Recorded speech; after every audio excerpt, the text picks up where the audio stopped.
Hi, Rob D here from Property Hub with Rob B. And today we're talking about some big ideas, some important ideas from a big thinker, but some ideas that aren't that easy to understand. Yes, Ray Dalio is a bit of a genius and his ideas are fantastic, though they can be a bit hard to digest. So in this video, we've laid it out in simple terms so that everybody can understand. If you haven't heard of him, Ray Dalio is probably one of the most successful investors in the world. He runs a multi-billion-dollar hedge fund called Bridgewater Associates, and he's also very generously shared a lot of the knowledge that he's built up during his time running that fund. He approaches investment by looking at the very big picture. He looks at what's going on in the whole world, and he looks for patterns for what's happened in the past over time to see how that might repeat in the future. And these cycles that he's detected are a major theme in his work. So, first of all, we need to talk about debt cycles. Ray has done a great job of talking about debt cycles through his video, How the Economic Machine Works. We'll link to it in the show notes, but it's a video we've recommended a few times in the past because it's brilliant. But let's describe those debt cycles. So first of all, the short-term debt cycle. This is a business cycle and it repeats on average every 8 years. Sometimes a bit shorter and sometimes a little bit longer, but it does repeat. These cycles are driven by debt.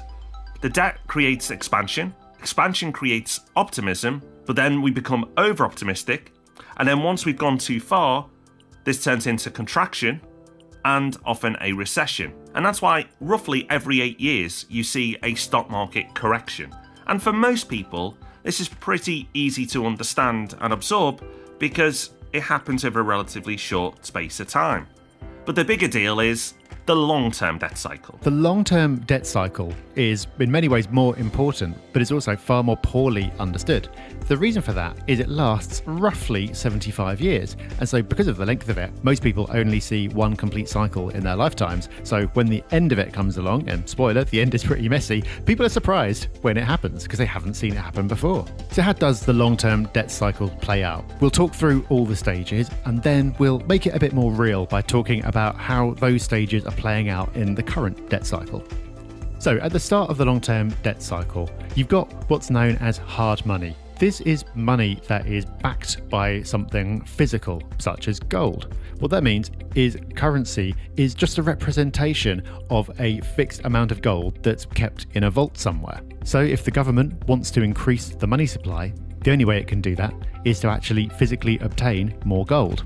There's a firm link between the hard asset, the gold, and the currency. There might also be some debt in the economy, but those levels of debt are low. Then, at some point, they want to increase the money supply. Governments will get frustrated by the restrictions and they'll want to stimulate their economy. But they can't because they can't print money. So, what do? Well, they give up on hard money and they turn to a fiat system, which basically means that you can create money out of nothing.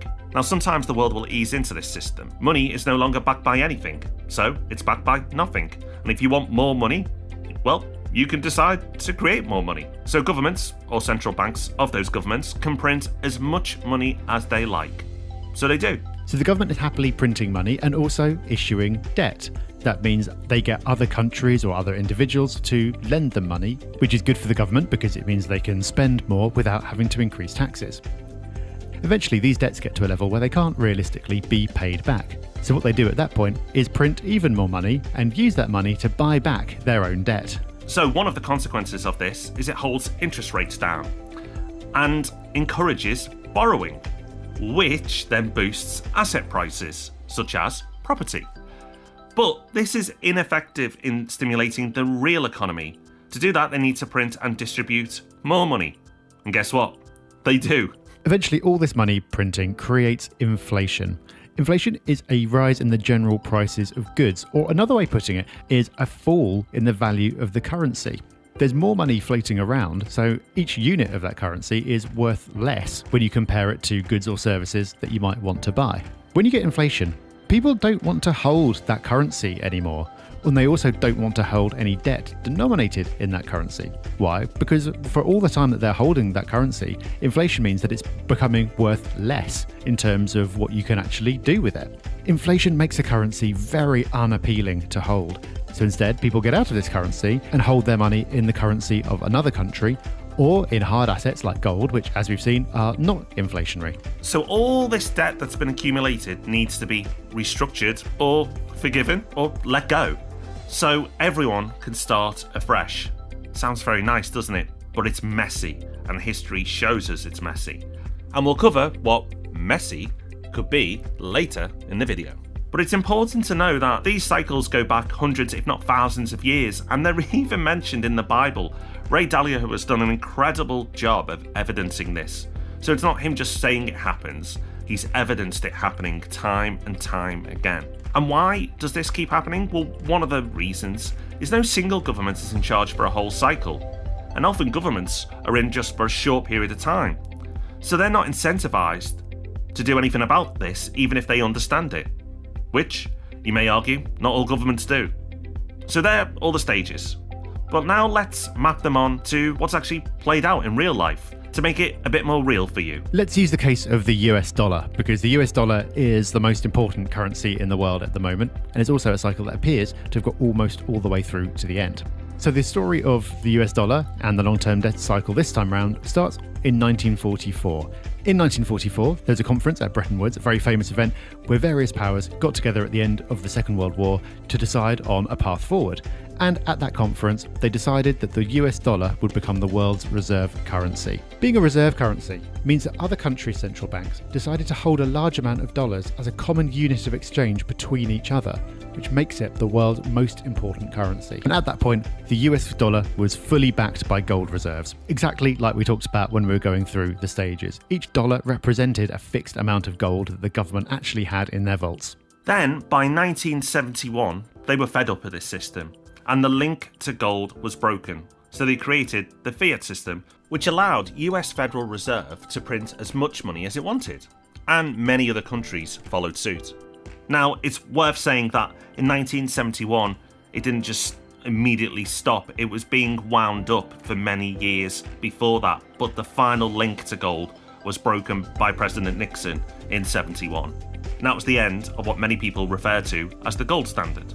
So as we've already seen, when this link is broken, that means that the government can then print as much money, issue as much debt as they want to. And they did. If you go look at a chart of US government debt levels over the last, say, 100 years, it's astonishing. Before the 1970s, you can hardly see any. The chart looks like there's nothing there. Then between the 1970s and today, it absolutely explodes. That could only happen because they'd come off the gold standard and that link with gold was broken. Then once that had happened, every successive government allowed that debt pile to get bigger and bigger. Eventually, as a result of this borrowing, inflation and interest rates went close to zero in 2008. Now, the reason they cut interest rates is to stimulate demand, because low interest rates creates cheap debt. And debt, as we've talked about, can stimulate the economy, and this will include consumer debt. Also in 2008, they were forced to print money, often referred to as QE, quantitative easing, and with that money buy financial assets to keep going. But this has a consequence.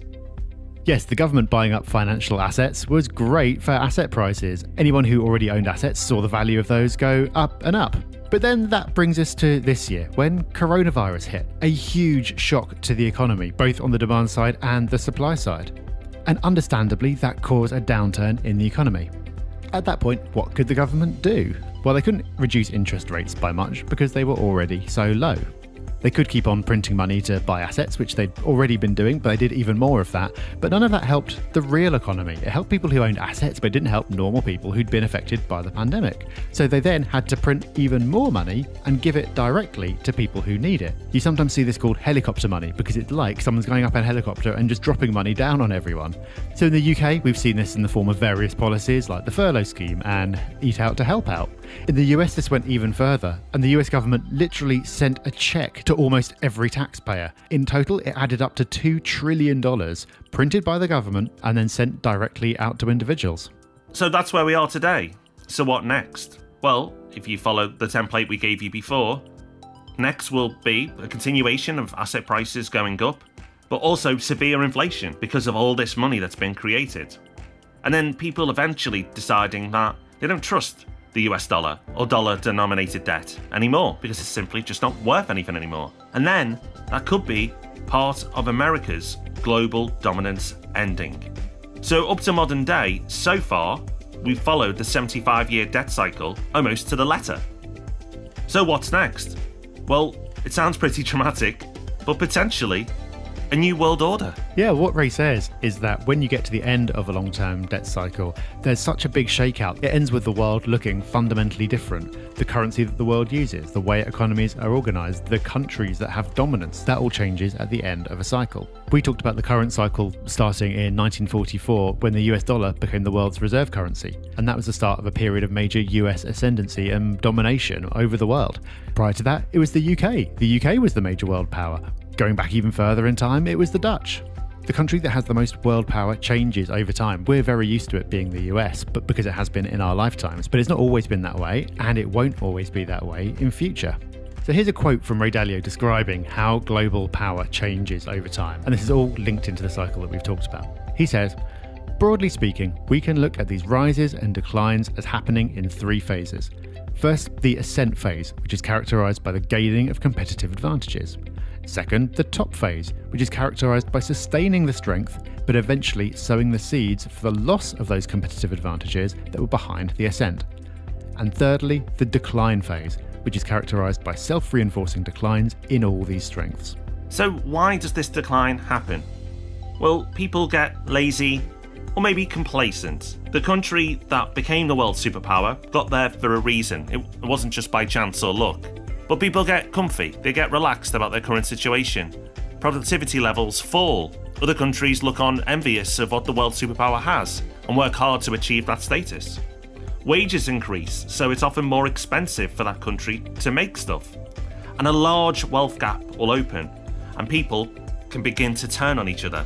And when that happens, you will see populist governments come into power, something that we can relate to today. Now, the country that is currently the world's superpower usually has the world's reserve currency as well, meaning the one that the rest of the world tends to use for international trade between themselves. And as we've said, at the moment, that's the US dollar. When a country has their currency being used as the world's reserve currency, it makes it very easy to borrow from the rest of the world because people want that currency. They need it for trade.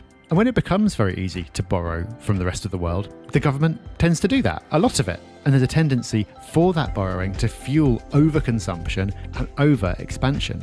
So being in the position of having the reserve currency makes the country stronger in the short term, it's a real advantage, but actually weaker in the long term because it creates this overconsumption and over-expansion.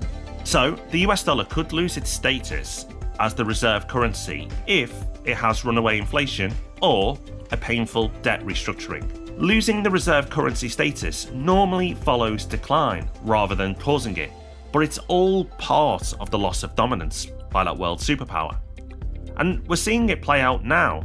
The US is declining, and new powers, and mainly China, are rising with the ambition to take its place. So you don't need to have been paying particularly close attention to global affairs over the last decade or so to be aware that these things are happening. We can see all the signs of this playing out and a period of US dominance coming to an end. But an important question is, how far through the cycle are we? How close are we to the end where the transfer of power takes place? Well, Dalio says the stats seem to suggest that the US is roughly 75% through that cycle, plus or minus 10%. So the cycle isn't over, the messy end and the transfer of world power that results from that isn't inevitable, but he does say that when you go back and look at history, and he's looked at many examples of this from the past, that once you're this far through, it is very difficult to turn things around. So the bit you've all been waiting for.